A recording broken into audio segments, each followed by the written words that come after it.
जिस पर मैंने आपसे कहा था कि आज हम चर्चा करेंगे, बहुत ही इंपॉर्टेंट मुद्दा, शिक्षा, एजुकेशन, बहुत इंपॉर्टेंट सर। किसी भी समाज, किसी भी समाज, किसी भी देश,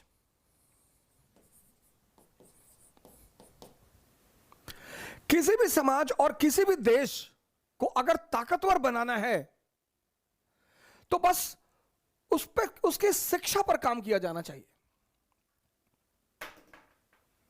किसी भी समाज, किसी भी देश को अगर ताकतवर बनाना है तो उसकी शिक्षा में आमूलचूल परिवर्तन, बृहद परिवर्तन, और अगर शिक्षा पॉजिटिव हो जाए सर, अरे तो कमाल कर दे सर। अगर हमसे पूछा जाए कि तत्कालीन भारत में किस मुद्दे पर सबसे ज्यादा काम किया जाए तो भारत आने वाले 10 सालों में महानता की श्रेणी में आना शुरू हो जाएगा, तो मैं कहूंगा शिक्षा। सर इतनी बड़ी पॉपुलेशन हमारी, 1 बिलियन 50 करोड़। अब आप सोचिए, एक घर में 10 लड़के हैं और 10 के 10 आईएएस, तो उसके पापा तो प्रदेश पे कब्जा कर लेंगे। जनसंख्या इतनी भी बुरी नहीं है सर। किसी को 10 बेटे हैं, 10 या 5 बेटे हैं, 5 बेटियां हैं, और 10 के 10 आईएएस, प्रदेश पे कब्जा। लेकिन अगर 10 बेटे हैं, 10 बच्चे हैं, और 10 में एक मोची है, एक नाई है, 8 बेरोजगार हैं, तो वो घर खतरे में है सर। शिक्षा एक ऐसा क्रांतिकारी पक्ष है, बहुत क्रांतिकारी सर, बहुत। और भारत में जो शिक्षा की शुरुआत है, जो शिक्षा को महान योगदान है, वो बुद्धिस्टों का है सर। तक्षशिला विद्यालय, बुद्धिज्म, रेजिडेंशियल यूनिवर्सिटीज की जो शुरुआत हुई भारतीय उपमहाद्वीप में, वो तक्षशिला विश्वविद्यालय सर, तक्षशिला। और यहां के 2 सबसे महान एलुमिनी, सबसे महान स्टूडेंट यहां के, एक चाणक्य, लगभग हर आदमी इस व्यक्ति के नाम से परिचित है। और कभी आप इनके दर्शन को पढ़ें, इनके ग्रंथ को पढ़ें, तो एक विद्वान के साथ साथ ये आपको एक जागृत व्यक्ति भी दिखाई पड़ेंगे। मेगास्थनीज चाणक्य से मिलने गया। मेगास्थनीज चंद्रगुप्त मौर्य के दरबार में ग्रीक एम्बेसडर था, तो उसने सुन रखा था कि ये जो मौर्य साम्राज्य है, इसको चाणक्य ने बनाया है, इस साम्राज्य का निर्माता चाणक्य है। तो उनको बड़ी क्यूरियोसिटी थी कि मुझे चाणक्य से मिलना है। गए मिलने चाणक्य से, तो गंगा किनारे एक झोपड़ी में रहते थे। पता चला कि साहब वो जो यवनों के राजदूत हैं, ग्रीक राजदूत हैं, वो आपसे मिलना चाहते हैं। हाँ, बोले बुलाइए। झोपड़ी में, इतने बड़े साम्राज्य का निर्माता वो झोपड़ी में रह रहा है। और जब मेगास्थनीज ने अंदर प्रवेश किया तो एक लैंप जल रहा था, वो उन्होंने बुझा दिया, दूसरा लैंप जलाया। मेगास्थनीज को और कौतूहल हुआ और क्यूरियोसिटी हुई कि यार ये लैंप में तो ऑयल था ही, तो उसे बुझाने की क्या जरूरत थी। उन्होंने कहा नहीं, ऐसी कोई बात नहीं थी, अभी तक मैं राजकीय काम कर रहा था, स्टेट के काम कर रहा था, और वो जो लैंप जल रहा है उसमें स्टेट के द्वारा ऑयल डाला जाता है। लेकिन ये जो हमारी आपकी मुलाकात है, ये व्यक्तिगत मुलाकात है। तो ये जो दूसरा लैंप है, इसमें मेरी आय से तेल डाला जा रहा है। तो जब मैं अपना काम कर रहा हूं तो स्टेट के लैंप को क्यों यूज करूंगा। तब जलवा था भारत का सर। तब पूरे महाद्वीप में भारत का डंका बजता था। मौर्य साम्राज्य, शिक्षा, दूसरा एक बड़ा फेमस नाम इस विश्वविद्यालय का, जीवक। डॉक्टर थे ये, डॉक्टर, और जॉन्डिस के बहुत बड़े डॉक्टर। बुद्धिज्म, भारत का वो दौर, यूनिवर्सिटियों का दौर, प्राचीन भारत का इतिहास खोलकर देखिए, प्राचीन काल की महानता देखिए, भारत का गौरव देखिए। पूरा महाद्वीप में, पूरा जो नॉन वर्ल्ड है उसमें भारत का परचम लहरा रहा है। South east Asia, Indo China, Sri Lanka, China, Japan, सब तरफ भारत का जलवा है। और उस जलवे में जो अहम भूमिका है वह है शिक्षा की। तक्षशिला विश्वविद्यालय से लेकर नालंदा विश्वविद्यालय तक ब्राह्मण धर्म ने भी मठों की स्थापना की, शिक्षा के केंद्र खोले। इस्लाम ने, इस्लाम का दौर देखिए आप, इस्लाम आज का दौर देखिए, और इस्लाम जब अपने पीक पर है, विश्वविद्यालय स्थापित किया कहां? Baghdad, Cairo, Damascus, Cordova, Barcelona,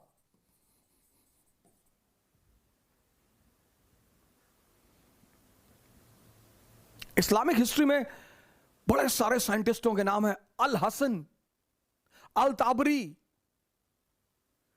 एक खलीफा है उनका अल हारून। अल हारून, उसने एक इंस्टीट्यूट बनाया, बैतुल हिकमत, बड़ा famous institute Baitul Hikmat, the house of wisdom.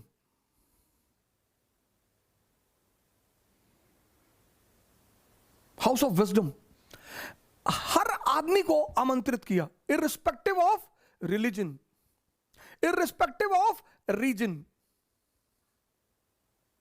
जैसे आज आपको अमेरिका का वीजा चाहिए, यूनाइटेड स्टेट्स ऑफ अमेरिका का सबसे टफ है अमेरिका का वीजा, आपको वीजा चाहिए। बोले ठीक है, क्या करने जाना चाहते हो अमेरिका? बोले साहब वो नियाग्रा फॉल देखेंगे। मत जा, यहां धुआंधार देख ले इंडिया में, क्या करने जाएगा? लेकिन अगर आपने ये कहा कि साहब अगर हम गंजे के सर पे हाथ रख देना साहब बाल निकल आएगा, तुरंत वीजा देंगे सर। और अगर आपने निकाल के दिखा दिया PR, permanent residency, unlimited money, योग्यता की बड़ी पूजा है सर वहां पे। पश्चिम के जो लोग हैं वो योग्यता को बड़ी पूजा करते हैं बहुत। Clive, clerk, east India company में क्लर्क, क्लर्क। जिस भी समाज में, जिस भी संस्कृति में योग्यता की पूजा होगी सर, उसके उत्थान को कोई रोक नहीं पाएगा सर।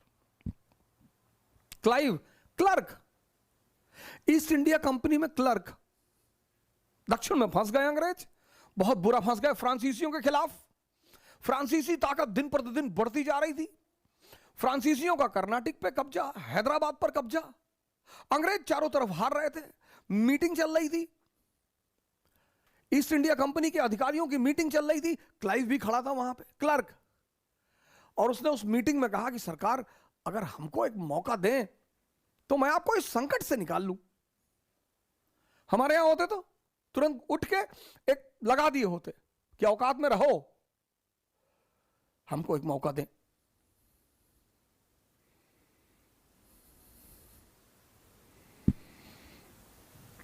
इस देश में योग्यता को सम्मान नहीं है, इस देश में भौकाल को ज्यादा सम्मान है।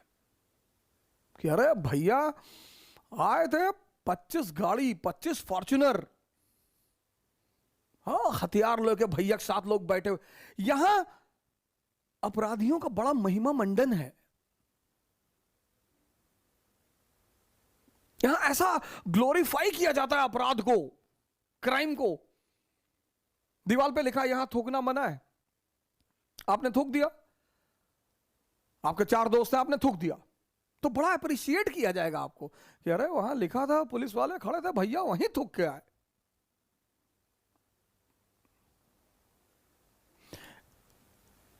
ये एक बड़ा ही अजीब सा दौर है। जैसे पश्चिम में अगर आप ऐसा करेंगे तो आपको बड़े हीन भाव से देखा जाएगा कि यू हैव ब्रेकन द लॉ। यहां कहते हैं you have ब्रेकन the law, great यार, बहुत बढ़िया। जैसे लॉकडाउन है, पिछली बार लॉकडाउन था, आपने बड़े सारे वीडियो देखे होंगे, लोग मारे गए हैं। बड़े लोगों ने खेद भी जताया कि यार ऐसे थोड़ी पुलिस मारती। सर पुलिस भी क्या करे सर, जो 24-24 घंटे ड्यूटी पे रहते हैं। यहां शर्त लग जाती है ना। बड़े सारे मोहल्ले थे जहां लोग क्रिकेट खेल रहे थे लॉकडाउन में, इंटरनल मोहल्ले थे, अंदर कोई जा नहीं सकता था। बरेली में हमारे मित्र थे अभिषेक वर्मा, अभी गवर्नर, एडीसी के गवर्नर हैं, 2016 के सिलेक्शन में। बरेली में वो एएसपी थे और उन्होंने एक गांव में जाकर लोगों से कहा कि भैया, ताश खेल रहे थे लोग, उन्होंने गांव में जाके कहा कि भैया आप लोग, लॉकडाउन है भैया, घरों में जाइए। पत्थर फेंक दिया, एएसपी का ही सर फूट गया, एएसपी को ही ब्लीडिंग होने लगी। फिर तो पुलिस बल ने गांव में घुसकर इतना मारा लोगों को। इस देश में कानून तोड़ना एक महिमा की चीज है। अरे भैया, खैर मुद्दा हमारा क्या है? शिक्षा। ब्राह्मण धर्म, बुद्ध धर्म, ब्राह्मण धर्म। ब्राह्मण धर्म ने भी अपनी शिक्षा की संरचना को बहुत मजबूत किया, बहुत ज्यादा। मठों की स्थापना की,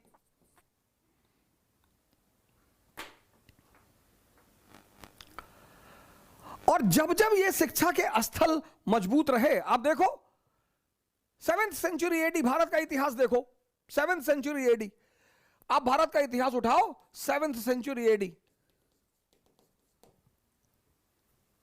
और आपको दिखाई पड़ेगा कि शिक्षा के सारे स्थल खत्म होते जा रहे हैं, खत्म। और जैसे जैसे शिक्षा के स्थल खत्म होते जा रहे हैं, वैसे भारत की गरिमा भी खोती जा रही है। आप यहां देखो, जैसे जैसे ये इस्लामिक शिक्षा के केंद्र खत्म होते जा रहे थे, वैसे वैसे मुसलमानों की गरिमा भी खोती जा रही थी। यानी शिक्षा और महानता का कितना गहरा संबंध है। शिक्षा और महानता, किसी भी समाज को, किसी भी राष्ट्र को अगर महान बनाना है, बस एक चीज में परिवर्तन कर दो, शिक्षा में, उसकी महानता को आप रोक नहीं पाओगे, उसकी ग्रेटनेस को आप रोक नहीं पाओगे। ये तो पहली बात हो गई, शिक्षा और महानता का संबंध। अब दूसरा सवाल यह है कि आधुनिक काल से पूर्व जो प्री मॉडर्न वर्ल्ड था और मॉडर्न वर्ल्ड,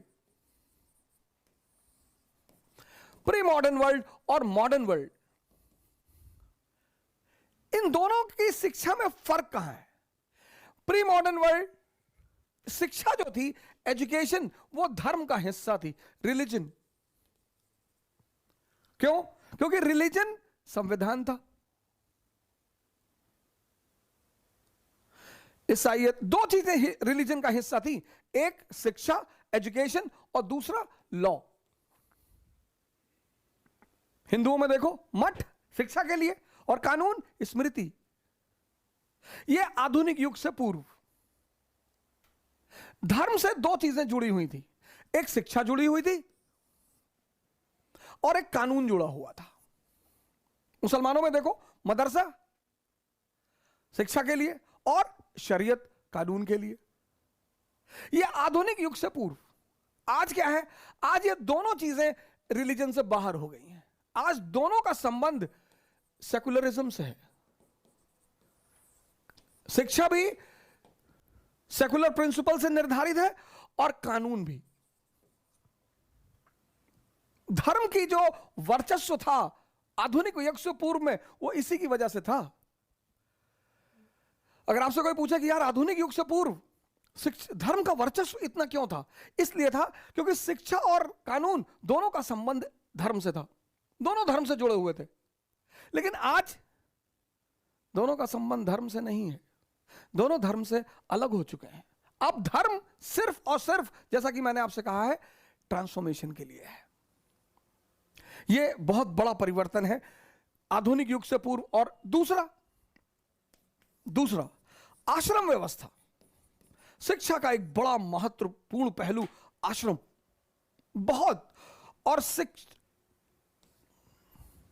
स्टूडेंट माने भिक्षु, इसी भिक्षु परंपरा ने आज भारत में एक बड़ी ही हीन परंपरा को जन्म दे दिया, भिखारी। कभी कभी कुछ नोबल चीजें वो ट्रांसफॉर्म होके बड़ा कुरूप रूप ले लेती है। हिंदुस्तान में दान देना धर्म की प्रक्रिया है, इस्लाम में भी है, ईसाइयत में भी है।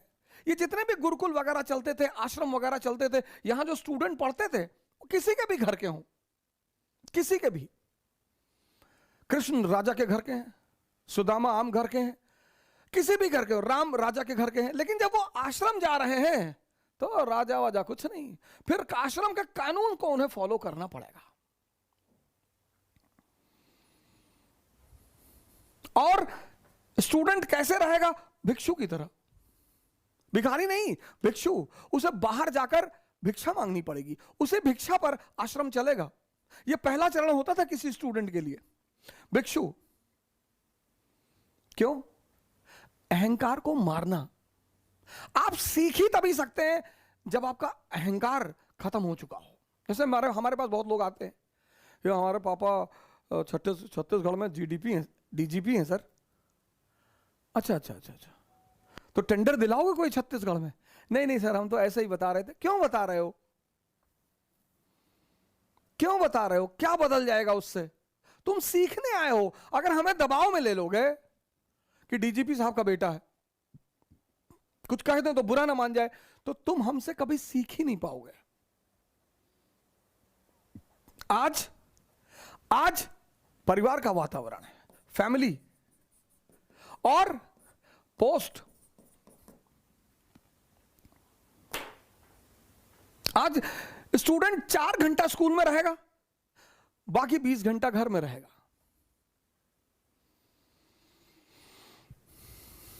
4 घंटा स्कूल में रहेगा, बाकी 20 घंटा, यानी सर्वाधिक प्रभाव उसके ऊपर कहां का होगा? परिवार का। यह एक दूसरा बहुत बड़ा परिवर्तन है। आश्रम में रहना और परिवार में रहना दो बिल्कुल अलग अलग बातें। हालांकि आज भी बड़ी सारी धार्मिक संस्थाएं चल रही हैं जो छोटे छोटे बच्चों को शुरू से ही घर से बुला लेती हैं, लेकिन उनका रिजल्ट अब उतना अच्छा नहीं रहा। हमारे यूपी में सबसे ज्यादा मदरसा है, सबसे ज्यादा, लेकिन मुसलमानों की स्थिति बहुत खराब है। जबकि उसी मदरसा से किसी जमाने में राजा राम मोहन रॉय जैसे लोग पढ़े हुए थे। राजा राम मोहन रॉय, फारसी आती थी, अरबी आती थी, मदरसा के पढ़े हुए। आप समझ सकते हैं कि उस जमाने में मदरसा की शिक्षा का स्तर कितना ऊंचा रहा होगा। सर, शिक्षा का कोई भी स्थल बुरा नहीं होता ही नहीं सर। शिक्षा का कोई भी स्तर बुरा नहीं होता ही नहीं। राजा राम मोहन रॉय जैसा व्यक्तित्व, आपने कभी पता करने की कोशिश की कि बीरबल कहां से पढ़े हुए थे? इतनी महान हस्ती, इतने सारे चुटकुले आप सुनते हैं बीरबल और अकबर के, लेकिन आपने कभी पता करने की कोशिश किया कि ये पढ़े कहां से थे?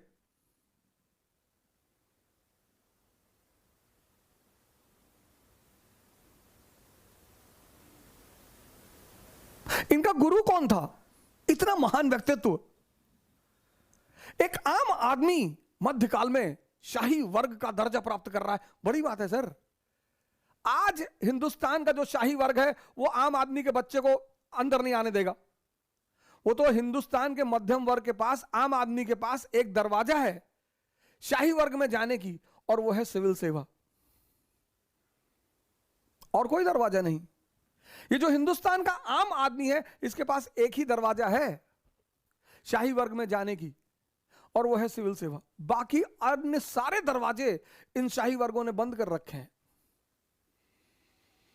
आने ही नहीं देंगे। आप किसी भी जाति के हो, किसी भी धर्म के हो, उनका हर जगह अपना एक दबदबा है। उन्होंने अपनी एक सर्कल बना रखी है, उस सर्कल के अंदर आपको कभी नहीं आने देंगे वो। बस उनकी एक ही जगह अभी तक नहीं चल रही है, वो है सिविल सेवा। और जिस दिन सिविल सेवा में भी वो दरवाजा बना लेंगे कि हम ही अंदर जाएंगे, उस दिन ये देश खतरे में आ जाएगा। उस दिन इस देश को खतरे में आना है। मैं बीरबल की बात कर रहा था। बीरबल को जब दरबार में शामिल करने का वक्त आया। अकबर बड़े प्रभावित थे पंडित महेश दास, बहुत ज्यादा प्रभावित। लेकिन बीरबल एक आम परिवार से थे। अब अकबर के सामने समस्या यह थी कि कैसे सामंतों को, कैसे इन शाही लोगों को तैयार किया जाए कि एक आम आदमी को दरबार में बैठने की अनुमति मिले, उसको शाही दर्जा मिले। अकबर ने बुलवाया बीरबल को, महेश दास को, कि दरबार में आओ, वहीं पर विचार करेंगे। अब कहानी पर गौर करिएगा सर, कहानी का संदेश क्या है। कहानियां सिर्फ सुनने के लिए नहीं होती, हर कहानी में एक संदेश है। अगर उस संदेश को आपने पकड़ लिया तो कहानी का मूल आपके लिए कीमती हो जाएगा। तो आए महेश दास, दरबार में आए तो अकबर ने अपने शाही वर्ग से पूछा, मुल्ला दो प्याजा से पूछा कि मुल्ला जी ये बताइए कि ये महेश दास जी को दरबार में शामिल किया जा सकता है। उन्होंने कहा नहीं सर, ये तो नियम के खिलाफ है सर, एक आम आदमी को दरबार में कैसे जगह दी जा सकती है। अरे बोले कोई रास्ता है? बोले सरकार एक रास्ता है। तो बोले कौन सा रास्ता? बोले सरकार रास्ता ये है कि मैं इनसे सवाल करूंगा, इनकी परीक्षा लूंगा, और अगर इन्होंने हमारे सवालों का जवाब दे दिया तो इनको दरबार में स्थान मिल जाएगा। अकबर पलटे बीरबल की तरफ कि हाँ भाई महेश दास, परीक्षा देने के लिए तैयार हो? हाँ बोले सरकार बिल्कुल तैयार है। तो मुल्ला तो प्याजा ने बीरबल से पूछा कि बीरबल ये बताओ कि मेरे मन में क्या चल रहा है। अब ये कौन बता पाएगा कि किसी के मन में क्या चल रहा है? ऐसे सवाल किए जाते हैं जब किसी को बाहर निकालना होता है किसी चीज से। एक बैंक का इंटरव्यू चल रहा था, एक ही पद का इंटरव्यू था, बस एक पद का, और 64 लोग इंटरव्यू देने वाले थे। तो एक हमारे जाट मित्र हैं, उनके भाई गए थे इंटरव्यू देने। तो इंटरव्यू वाले बोर्ड ने पूछा कि ये बताओ ताजमहल किसने बनवाया? बोले ताजमहल तो जवाहरलाल नेहरू ने बनवाया था। अरे उसने कहा तुम्हारा दिमाग खराब है, ताजमहल जवाहरलाल नेहरू ने बनवाया था, इतना भी नहीं पता तुमको? अरे बोले बता दूं कि शाहजहां ने बनवाया था तो क्या नौकरी दे दोगे?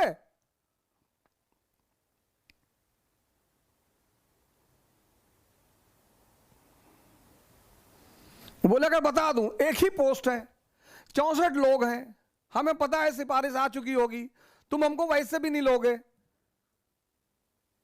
तो अगर बता दूं कि शाहजहां ने बनवाया था तो सिलेक्शन लोगे? खैर भगवान के आशीर्वाद से उनका सिलेक्शन हुआ, उन्हें लिया गया कि जो आदमी इतना खतरा लेने को तैयार है।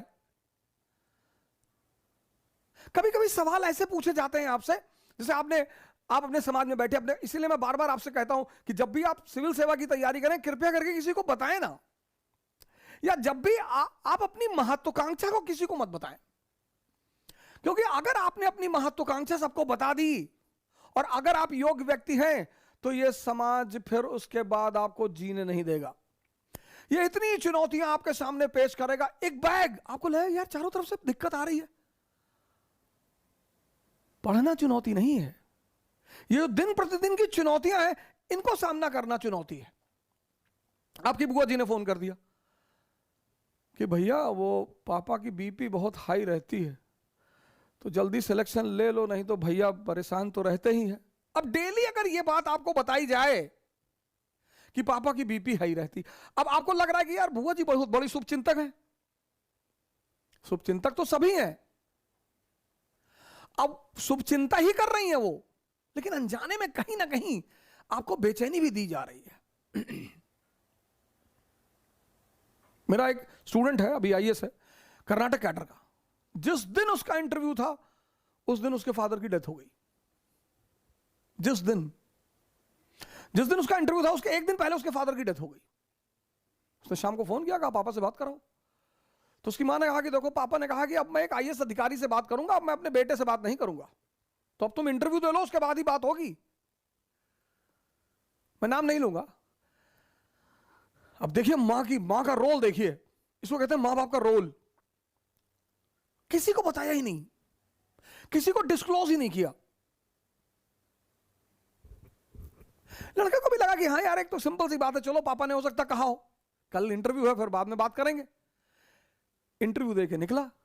जब इंटरव्यू देके निकला तो उसे बताया गया कि भैया तुम तुरंत निकलो घर के लिए, और तुम्हारे पापा की हालत बहुत खराब है। आमतौर पर समझदार लोग ऐसे ही कहते हैं कि तुम्हारे पापा की हालत बहुत खराब है, जिससे अगले बंदे में उत्तेजना पैदा ना हो, पैनिकनेस पैदा ना हो। वो घर पहुंचा तो पता चला फादर की डेथ हो चुकी थी। तो उसने अपनी मां से पूछा, सौभाग्य से हमारी मुलाकात हुई तो हमने भी पूछा कि आपने ऐसा क्यों किया। बोली मास्टर साहब एक नुकसान तो हो ही चुका था, दूसरा करना उचित था।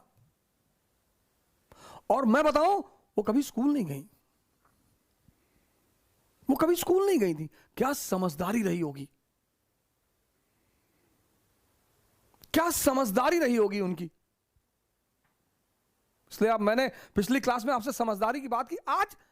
आज जो इतनी एग्जाम्पल मैं आपको देता हूं डेली, मैं चाहता हूं मैं आपको डेली 10 एग्जाम्पल दूं कि यहां फला बच गया। मेरे पास इतने मैसेजेस हैं ऐसे ऐसे हिम्मती लोगों के।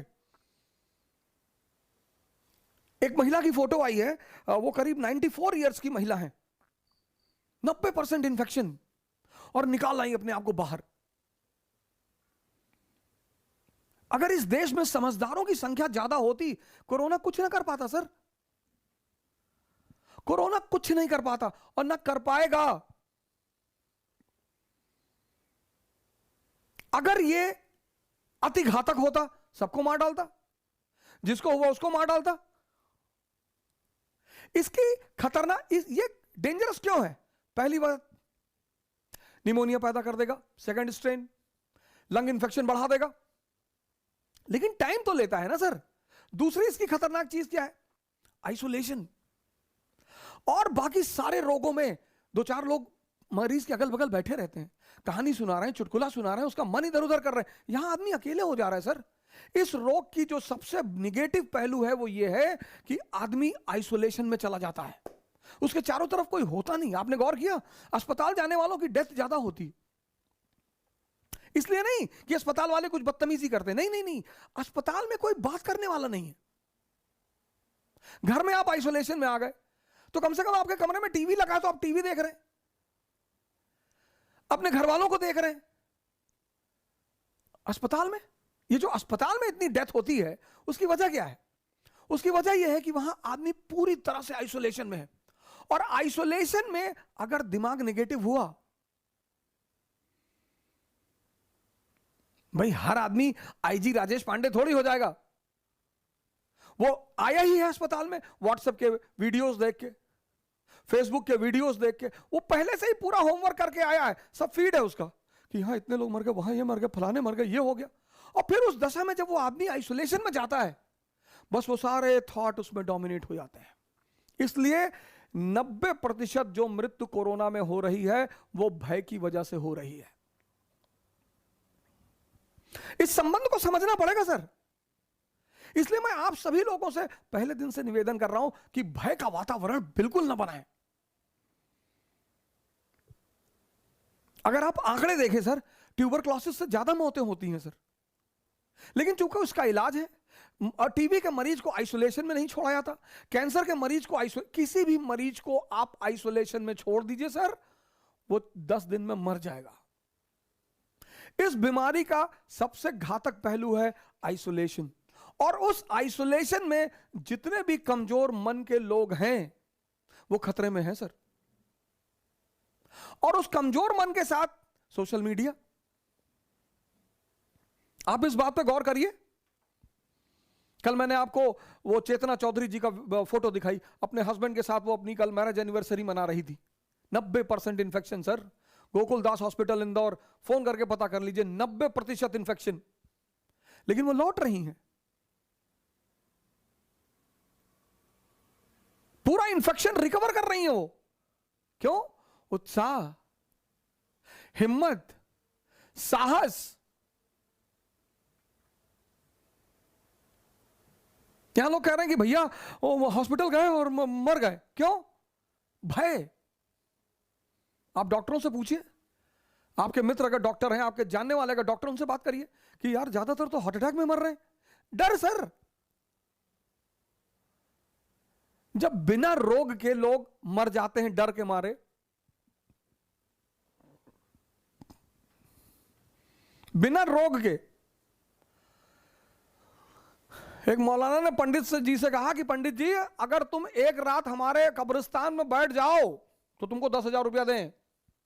हमारे कब्रिस्तानों में तो भूत और जिन्नात शाम को 7 बजे के बाद ऊपर आके बैठ जाते हैं। अरे पंडित जी ने कहा, मैं महामृत्युंजय जाप कर चुका हूं 1 लाख, तंत्र मंत्र करने में जिन्नात उन्नात से मैं नहीं डरता, 50 भूतों को तो मैंने खुद ही पाल रखा है। मौलाना ने कहा, अच्छा तो आज रात हमारी कब्रिस्तान में बिता कर दिखाओ। पंडित जी चले गए। मौलाना ने कहा कि आज रात सिर्फ रहना नहीं है, डंडा ले जाओ और कब्र पे गाड़ देना और डंडा पकड़ के खड़े रहना। पंडित जी गए कि डंडा गाड़ेंगे और फिर वापस चले आएंगे, और जब उन्होंने डंडा गाड़ा तो हिल ही नहीं पाए। उसके बाद पंडित जी वहीं गिर गए, खत्म। सुबह मौलाना आया, देखा पंडित जी तो मरे पड़ा हुए थे। वो ये कैसे हो गया? तो देखा उसने गौर से चारों तरफ घूम के, तो पंडित जी धोती पहने थे और धोती जमीन से लग रही थी, और जब उन्होंने डंडा गाड़ा तो धोती के साथ डंडा अंदर चला गया। तो जब वो पलटे तो धोती तो डंडे में फंसी थी। उनको लगा कि पकड़ लिया इसने।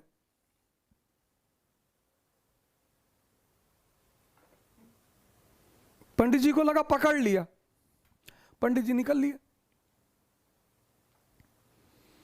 सांप काटने से, सारे सांप जहरीले थोड़ी होते हैं, लेकिन सांप काट ले, बहुत लोग मर गए। सांप चूहे काटने से मर गए, रात में चूहा काट लिया। अब काटा चूहे ने और देखा सांप जाते हुए, निकल लिए। इतनी भयंकर भयंकर बीमारियां हैं, इतनी भयंकर भयंकर खतरनाक। वैसे कोई बीमारी भयंकर हिंदुस्तान में तो बिल्कुल नहीं है। इसलिए मैं आपसे पहले दिन से एक बात कह रहा हूं, भय मत फैलाइए। आइसोलेशन इस बीमारी का कोई कुछ खतरनाक पहलू नहीं है। इस बीमारी का सबसे खतरनाक पहलू है एकांतपन, आइसोलेशन, और उससे मरीज को निकालने के लिए उसे साहस देना पड़ेगा। तो मैं बात कर रहा था कि बीरबल कहां के पढ़े हुए हैं, बीरबल के पास इतना दिमाग कहां से आया? तो मौलाना ने पूछा, मुल्ला दो प्याजा ने पूछा कि बीरबल, ये महेश दास, ये बताओ मेरे मन में क्या चल रहा है। बीरबल ने कहा, सरकार हमको पता आपके मन में क्या चल रहा है। बोले बताओ क्या चल रहा है? बोले आपके मन में चल रहा है कि अकबर अमर हो जाए, आपके मन में चल रहा है कि अकबर का साम्राज्य पूरी दुनिया में फैल जाए, आपके मन में चल रहा है कि दुनिया की सारी खूबसूरत औरतों की शादी अकबर से हो जाए। अकबर ने पलटकर मुल्ला की तरफ देखा, कहा मुल्ला क्या चल रहा है? बोले सरकार बिल्कुल यही बातें मेरे मन में चल रही। अब ये चीज किस स्कूल में पढ़ाई जाती है सर? कहां बताइए हमें। लेकिन ये विकसित कैसे होती है? शिक्षा से सर। ये समझदारी, ये कॉमन सेंस, इसका मूल बेस क्या है? एजुकेशन।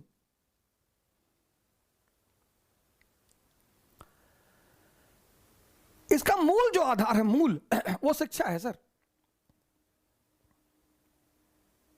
सुभाष चंद्र बोस सिविल सेवा का इंटरव्यू देने गए, और अंग्रेजों का नियम था कि भारतीय आए किसी ना किसी तरह इन्हें बाहर निकालो। जैसे एमपीपीसीएस में जब इलाहाबाद के लड़के इंटरव्यू देने जाते हैं तो उनको 2 नंबर दिया जाता है, 3 नंबर दिया जाता है। हमारे एक सीनियर है, गोंडा के डीएम है मार्कंडे शाही जी, उनको 4 नंबर मिला था इंटरव्यू में, तब भी डिप्टी जेलर हुए थे, 2nd रैंक आई थी उनकी एमपीपीसीएस में, 4 नंबर। उनसे कहा कि आपने बड़े अच्छे जवाब दिए, बहुत अच्छा सवाल, लेकिन हम इलाहाबादी, आप लोग तो सिर्फ बचपन से तैयारी करते हैं, इलाहाबाद का लड़का तो क्या क्या नहीं जानता। डिप्टी जेलर हुए।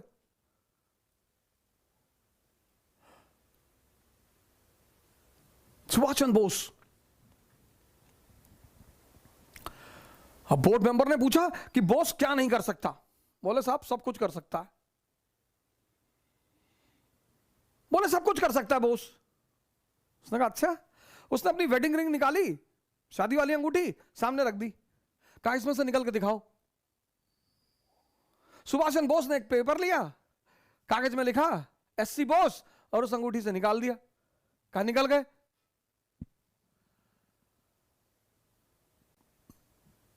ऑफलाइन बता रहा है।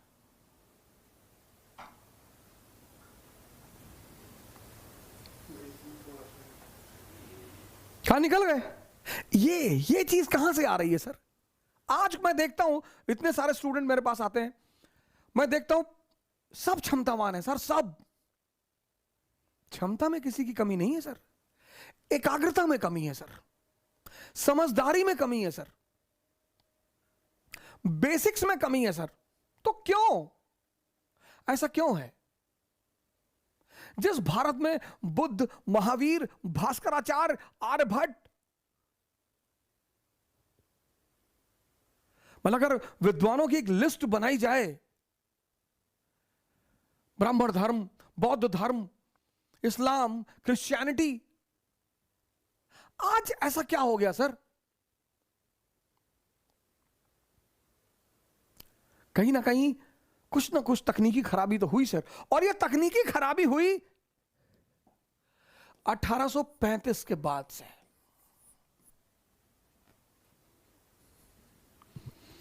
हालांकि ब्रिटिश पीरियड में शिक्षा का स्तर बहुत अच्छा था सर, मैं इस बात से इनकार नहीं करूंगा। हमारे पिताजी ब्रिटिश काल के स्कूल में पढ़े हुए हैं, और शिक्षा का स्तर 90 तक बहुत अच्छा था सर, बहुत बढ़िया। 91 के बाद जो शिक्षा के स्तर में गिरावट आनी शुरू हुई सर, एक अजीब सी दौड़ पैदा हुई भारत में। 1991, आप अपने घरों में देखिए, जो 70 के पढ़े हुए लोग हैं, 80 के दशक के पढ़े हुए लोग हैं, 60 के दशक के पढ़े हुए लोग हैं, 50 के दशक के पढ़े हुए लोग हैं सर, आज भी उनका कोई मुकाबला नहीं है सर।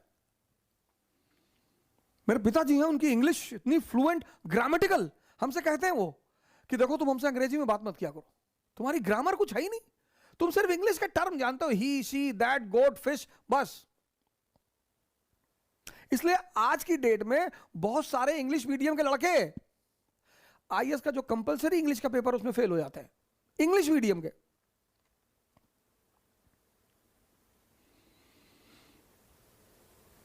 अब भारत में जो ब्रिटिश शासन रहा वो उसके दो चरण हैं सर, 1757 से 1857 और 1857 से 1947। और इस चरण में ईस्ट इंडिया कंपनी है सर, इस चरण में ब्रिटिश क्राउन है। ये दो चरण है सर, दो चरण में अंग्रेजों का शासन रहा है। एक कंपनी का शासन रहा है, ईस्ट इंडिया कंपनी का, और फिर दूसरा क्राउन का रहा है। 57 का विद्रोह हुआ, उसके बाद सत्ता पलट गई, कंपनी से सत्ता आ गई क्राउन के हाथ में। अब जैसे रिलायंस गई व्यापार करने अमेरिका में, और उसने अमेरिका पे ही कब्जा कर लिया, बाद में भारत सरकार ने टेक ओवर किया, वही हाल यहां भी हुआ। कंपनी आई थी व्यापार करने, इसको क्या पता भारत के लोग हैं, आसानी से दे देंगे भारत। यहां के लोगों को 100 साल में पता ही नहीं चला कि हम गुलाम हो गए। जब फ्रीडम स्ट्रगल शुरू हुई और लोगों ने कहा कि आजादी के लिए लड़ना है, लोगों ने कहा आजादी क्या है? बोले हैं, हाँ बोले आजादी क्या है, ये क्या चीज है? अरे बोले स्वराज के लिए। हाँ तो बोले स्वराज क्या है? तो गांधी ने कहा राम राज्य। अब लोगों ने ना तो राम राज्य देखा था ना स्वराज देखा था, कहा मान लिया कि अच्छा कुछ होगा यार, गांधी जी कह रहे हैं तो ठीक है, राम राज्य ठीक है। उधर मुसलमान भाइयों ने सोचा कि राम राज्य, ये देखो गांधी भी हिंदू राज्य स्थापित करने जा रहा है। गांधी जी समझाना कुछ और चाहते थे, मामला कुछ और निकल गया। कंपनी को वेलफेयर से क्या लेना देना? 1835 में भारत के एक बहुत बड़े भाग पर कंपनी का कब्जा हो गया, बहुत बड़े भाग पे। अब सिविल सर्वेंट तो वहां से ले आए, अधिकारी वहां से ले आए, बाबू चपरासी कहां से लाएंगे? और अगर बाबू और चपरासी भी वहां से लाएंगे तब फिर इंग्लैंड में बचेगा कौन? तब मैकाले ने कहा कि नहीं नहीं नहीं नहीं नहीं, नहीं। मैकाले ने कहा 1835 में कि नहीं भाई साहब, हम मॉडर्न एजुकेशन इंग्लिश मीडियम में देंगे, भारतीयों को इंग्लिश पढ़ाएंगे, आधुनिक शिक्षा देंगे। तो मैं कहा कि आपने कहा कि क्यों करोगे यार, अंग्रेजों का एक तबका खिलाफ था इसके। कहा नहीं नहीं, हम इन्हें आधुनिक शिक्षा नहीं देंगे। मकाले ने कहा हम देंगे।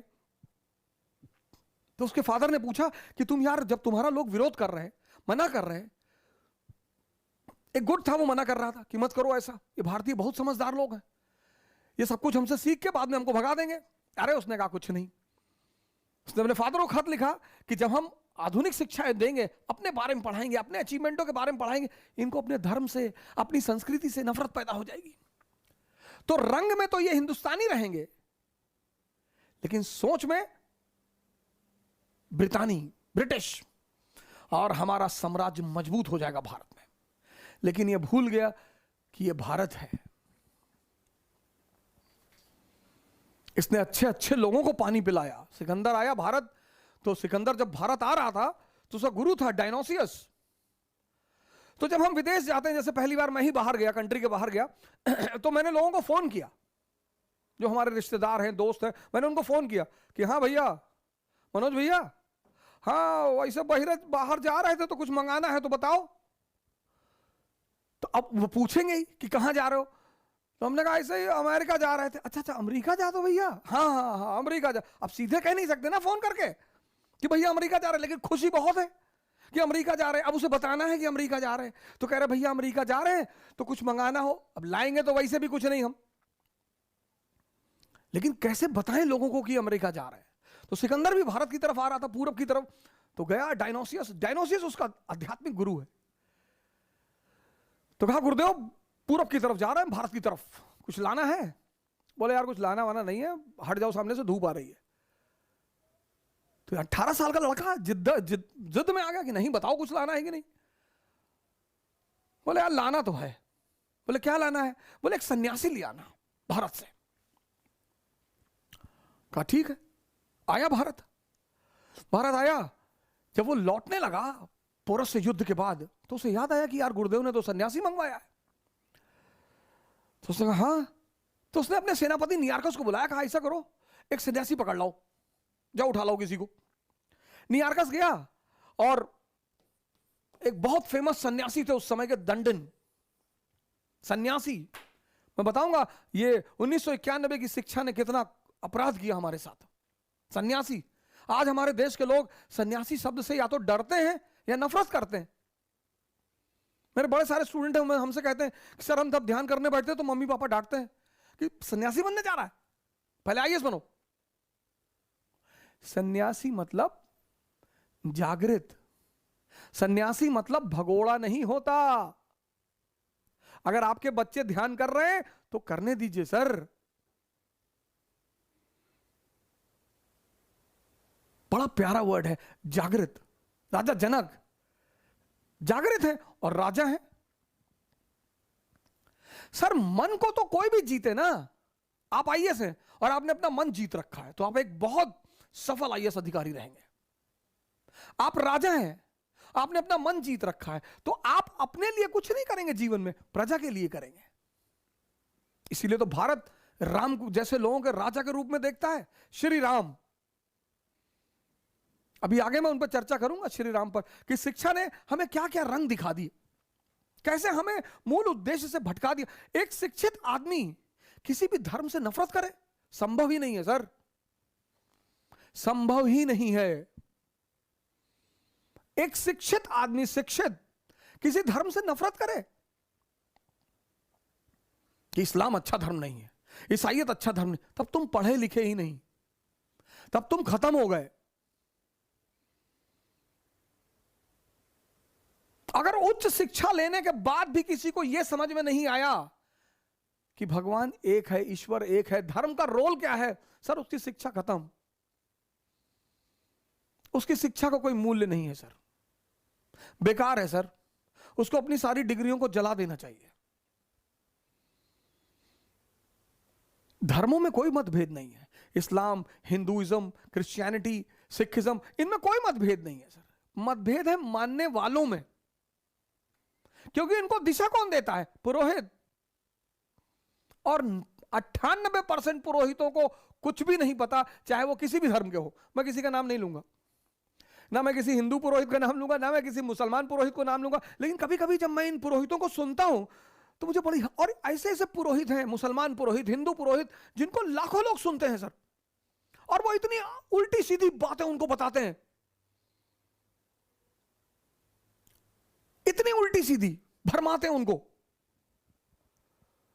ये पुरोहित, संत की बात मैं नहीं कर रहा हूं, संत एक दूसरी धारा है सर, मैं पुरोहितों की बात कर रहा हूं, वो किसी भी धर्म के हैं। 98% ये तोते हैं, रटे हुए लोग हैं। संत तो कबीर जैसा होगा, पढ़ा भले ना हो लेकिन समझदारी बहुत बड़ी होगी। कंकड़ पत्थर जोड़ के मस्जिद लियो बनाए, और ताचड़ मुल्ला बांग दे का बहरा भयो खुदाए, किसी ने कुछ नहीं कहा उन्हें। सन्यासी तो बहुत बड़ी चीज है इस देश की सर। कोई जरूरी नहीं कि सन्यासी गेरुआ पहनेगा, जीन्स भी पहन सकता है सर, टी शर्ट भी पहन सकता है, रेबैन का चश्मा भी लगा सकता है। ये तो हमारे देश के जो भगोड़े थे उन्होंने गेरुआ बना लिया। गेरुआ पहनने से उनको थोड़ा सम्मान मिल गया कि बाबा जी जा रहे हैं, किसी ने चाय पिला दिया, किसी ने खाना खिला दिया। सन्यासी बहुत बड़ी चीज है सर। अगर आपके बच्चे ध्यान कर रहे हैं, आपके घर में कोई ध्यान कर रहा है, सर उसे डांटिए मत, मारिए मत सर, उसे डिमोरलाइज मत करिए। सिकंदर को मिल गया दंडिन, नियार्कस, वो गया बाहर, उसे वही मिल गए गेरुआ पहने हुए। उसको लगा ये है सन्यासी। उसने दंडिन से कहा कि सिकंदर भाई ने बुलाया है। बोले सिकंदर भाई, ये कौन है? अरे बोले, उसने तलवार पे हाथ रखा। अरे दंडिन ने कहा ये सब खिलौने बाजार में बहुत मिलते हैं, और दुनिया में दो ही भाई हैं, एक ऊपर वाला दूसरा मैं, और किसी का नाम मत लेना मेरे सामने, नहीं तो चप्पल निकाल के इतना मारूंगा तुमको। नियार्कस को बड़ा अजीब लगा कि ये कौन आदमी है यार। नियार्कस ने आके कहा सिकंदर से कि यार बड़ी अजीब चीज हो गई आज। बोले क्या? बोले आपका नाम जिसके भी सामने लिया वो कांपने लगा। पहली बार एक नंगा सा आदमी, फकीर, भिखमंगा, वो तो हम ही को गाली देने लगा पलट के कि बड़ा सिकंदर देखे। सिकंदर ने कहा अच्छा चलो। सिकंदर पहुंचा दंडिन के पास, कहा मैं सिकंदर अगर पहाड़ों को हुक्म कर दूं तो पहाड़ भी चलते हैं। डायलॉग बाजी मानवीय प्रवृत्ति है। दंडिन ने कहा दिखा चला के, दिखा, बोल पहाड़ों से बोल। सिकंदर को लगा कि ज्यादा बोल गए यार। सिकंदर ने कहा कि बाबा जी टुकड़े टुकड़े कट डालेंगे? बोले हाँ कट डाल, मना किया क्या तुझे? तब सिकंदर ने हाथ जोड़ा, कहा बाबा जी हमारे साथ चले चलते, हमारे गुरु ने एक सन्यासी मंगाया, हमको काहे पचड़े में डाल रहे, हमारे साथ चले चले, जो पैसा रुपया बोलेंगे हम देंगे। बोले पैसा रुपया नहीं चाहिए, मेरे सवाल का जवाब दे दे सिकंदर, चलूंगा तेरे साथ। कहा बाबा जी पूछो। कहा मान ले तुम पर्वतस्थल में फंस गया और तुझे एक गिलास पानी की जरूरत है। अगर तुझे एक गिलास पानी नहीं मिला तो तू मर जाएगा, और वो एक गिलास पानी मेरे पास है, तो तू उस एक गिलास पानी के लिए मुझे क्या दे सकता है? सिकंदर ने कहा सरकार आधा राज्य दे दूंगा। बोले कहा मैं तब भी ना दूं तो? बोले सरकार पूरा राज्य दे दूंगा।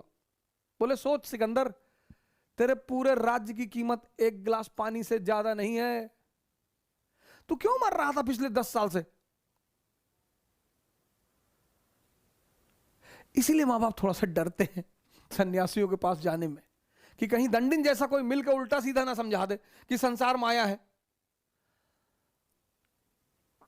और सिकंदर उस बात को सोचने लगा कि हाँ यार, मेरे साम्राज्य की कीमत तो एक गिलास पानी से ज्यादा है ही नहीं, बुखार से मर गया। पश्चिम ने हमारे संतों के प्रति ऐसी साजिश खेल रखी है ना, जिसने भी इस धारा को जिंदा करने की जो कोशिश कर रहा है, वो आचार्य रजनीश पे एक वो बना the series, wild wild country. बकवास कहानी, बकवास, कुछ भी सत्य नहीं है। क्योंकि पश्चिम को एक बात पता है कि भारत अगर फिर से जब भी कभी महान बनेगा तो सिर्फ एक वजह होगी, संतों का पुनः सम्मान। जो ज्ञान की धाराएं बह रही हैं इस देश में, उनका पुनः सम्मान। उसे खोने मत दो किसी भी कीमत पर, उसे होने मत दो, कुछ भी हो जाए। आज तक पता नहीं है स्वामी विवेकानंद की वाकई में मृत्यु किस तरह हुई। पश्चिम में जाकर हंगामा मचा दिया उस आदमी ने, शिकागो, पेरिस, लंदन।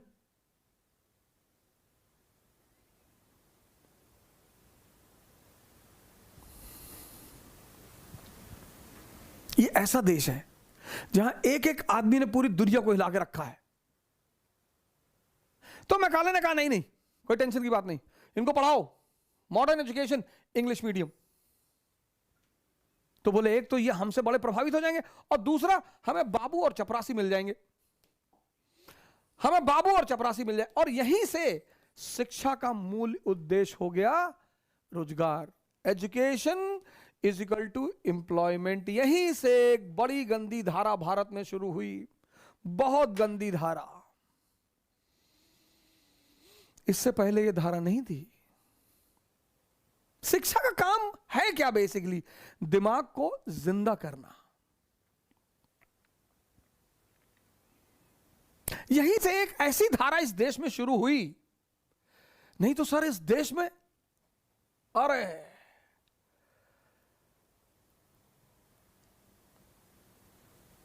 इतना महान देश, कहानियों में दर्शन को छिपा दिया, कहानियों में।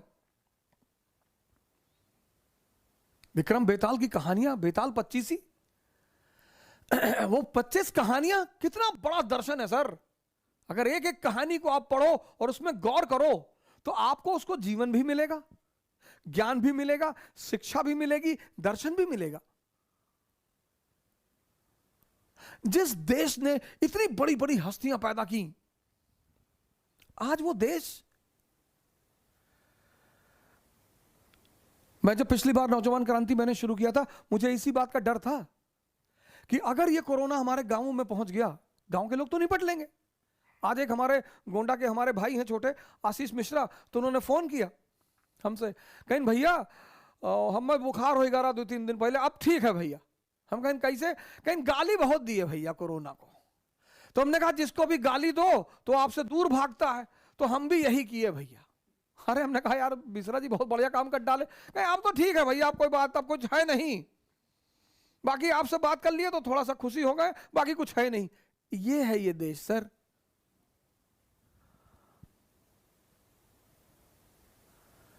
ये देश है ये। आज पूरी दुनिया समझ रही है कि फंस गए भारत के लोग। अब क्या करोगे? सर हम नहीं फंसेंगे सर। इसलिए मैं अपने हर युवा भाई से अपील करता हूं कि आप जहां भी हैं, जिस क्षेत्र में हैं, जिस मोहल्ले में हैं, जिस शहर में हैं, अब ये समय है इस देश के ऋण को पूरा करने का। छोटा छोटा वीडियो बनाइए, छोटी छोटी कहानियां, छोटे छोटे केसेस फैलाइए सर लोगों में। इस नेगेटिविटी का शिकार मत बनिए सर। हमारे साथ जो साजिश हुई वो यहां से हुई। E is equal to E, education is equal to employment. बस यहीं से शिक्षा की धारा ही बदल गई सर। हालांकि शिक्षा का स्तर बना रहा, ऐसा नहीं था, शिक्षा का स्तर बना रहा, जो स्टेटस था वो तो बना रहा, बड़ा अच्छा एजुकेशन दिया। ऐसा नहीं कि एजुकेशन के स्तर में कोई कमी आई, लेकिन सर डायरेक्शन बदल गई एजुकेशन की। एजुकेशन का जो मूल डायरेक्शन हो गया वो हो गया एम्प्लॉयमेंट। ये एक बड़ा जबरदस्त परिवर्तन बिंदु था भारत के इतिहास में। हनुमान चालीसा पढ़िए, श्री गुरु चरण सरोज रज निजमन मुकुर सुधार, बरनो रघुबर विमल जस जो दायक फलचार, बुद्धिहीन तन जान के सुमरो पवन कुमार, बल बुद्धि विद्या। श्री गुरु चरण सरोज रज, गुरु के शरण में सर वो पूरा एक साइंटिफिक शास्त्र है।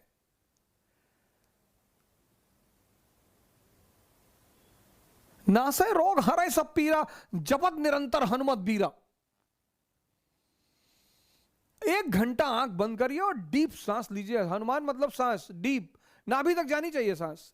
1 घंटा, सब बुखार उखार गायब, सब तनाव गायब, सब टेंशन गायब। आप अकेले जहां भी हैं आइसोलेशन में, कोरोना में, बस हनुमान चालीसा की ये लाइन है। चलिए आप हिंदू नहीं है, नॉन हिंदू हैं, तो आप अपने खुदा का नाम लीजिए। सांस में कौन अल्लाह, कौन भगवान, कौन हिंदू, लेकिन मंत्र बड़ा प्यारा है। नासे रोग हरे सब पीरा, जपत निरंतर, जपत निरंतर हनुमत। ये जो सांस है ना, सांस पवन पुत्र, ये सांस हमारी सर 1 घंटे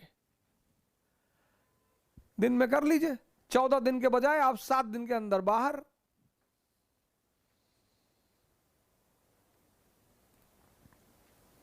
फ्रेश, ताकतवर,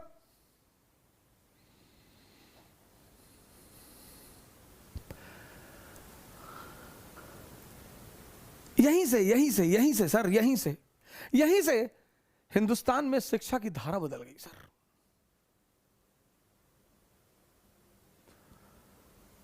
और वो बदली हुई धारा मिट गई 91 के बाद। कल यहां से चर्चा शुरू करूंगा, लेकिन जाने से पहले फिर मैं आपसे एक बार निवेदन करूंगा आप सभी लोगों से कि सर ये जो सहयोग की धारा बह रही है सर, इसको और मजबूत करना है सर। ये जो सहयोग की धारा बह रही है इसे और मजबूत करना है सर। जिसको जहां भी लीड मिलती है सर, आज किसी ने हमसे पूछा गुड़गांव में बेड की खाली, मैंने 1 सेकंड के लिए सोशल मीडिया पे डाला, तुरंत 10-12 फोन आ गए। हमारे एक मित्र हैं विक्रम जी जालंधर के, राधा स्वामी सत्संग से जुड़े हुए, उन्होंने तुरंत मुझे फोन किया, आ गए, अरे मास्टर साहब बेड ही बेड पड़ा हुआ है भाटी माइंस में, ऑक्सीजन वेंटिलेटर सबकी व्यवस्था, आप चिंता मत करिए, वहां भेजिए तुरंत। सर ये धारा बनी रहनी चाहिए सर, सबकी हिम्मत बढ़ाइए सर। इस रोग में कोई दम नहीं है, दम है आइसोलेशन में। जिस दिन आपको बुखार हो आप तुरंत प्रिकॉशनरी दवाएं शुरू कर दीजिए, प्राणायाम शुरू कर दीजिए, भस्त्रिका शुरू कर। आप रिपोर्ट का वेट मत करिए। ऑनलाइन बहुत सारे डॉक्टर असिस्टेंस दे रहे हैं सर, बहुत सारे। टाटा ने तो वैसे भी फैसिलिटी शुरू कर दी है। आप रिपोर्ट का वेट मत करिए, आप इंफेक्शन बढ़ने मत दीजिए और घबराइए मत सर। घबराएंगे निगेटिव हार्मोन रिलीज होगा, जैसे वो रिलीज होगा इन्फेक्शन खुद ब खुद बढ़ेगा। जैसे इन्फेक्शन बढ़ेगा, जैसे निगेटिव हार्मोन बढ़ेगा, दवाई असर ही नहीं करेगी सर। कविता पढ़िए सर, रणवीर चौकड़ी भर भर कर चेतक बन गया निराला था, राणा प्रताप के घोड़े से पड़ गया हवा का पाला था, गिरता न कभी चेतक तन पर राणा प्रताप का कोड़ा था, जो तनिक हवा से बाग हिली लेकर सवार उड़ जाता था, राणा की पुतली फिरी नहीं तब तक चेतक मुड़ जाता था। जिस देश में घोड़ा इतना दमदार है, इंसान है यहीं रहा है यहां नहीं थी जगह न कोई जहां नहीं, किसी और मस्तक पर कहां नहीं। यही दोहराइए। कक्षा 5-6 में तो पढ़े होंगे ना। और सोचिए कि जिस देश का घोड़ा इतना दमदार है, घोड़ा, जिस देश के घोड़े में इतना जज्बा है, तो हम उस जज्बे को तोड़ देंगे? हम डर जाएंगे?